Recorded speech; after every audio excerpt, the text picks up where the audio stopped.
How to get and cancel IDM, Internet Download Manager, free trial. Internet Download Manager IDM offers a 30-day free trial, allowing users to experience its fast download speeds and advanced features before purchasing a license. Here's how to activate and cancel the IDM free trial. Step 1.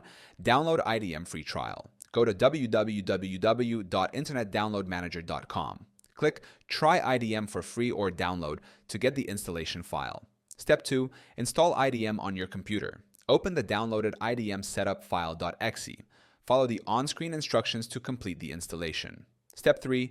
Activate the 30-day free trial. Launch Internet Download Manager after installation. A window will appear asking you to register or start the trial version. Click Try to activate the free trial. Step 4. Use IDM free trial features. Enjoy features such as faster downloads with dynamic file segmentation, resume and schedule downloads, browser integration for quick downloading. The free trial lasts 30 days, after which IDM will require a license key. Step 5.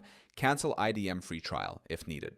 There is no auto-renewal for the IDM free trial, so you won't be charged. To stop using IDM after the trial, uninstall it by going to Control Panel Programs. Uninstall a program. Select Internet Download Manager and click Uninstall. By following these steps, you can download and test Internet Download Manager IDM free for 30 days and decide if it's worth purchasing.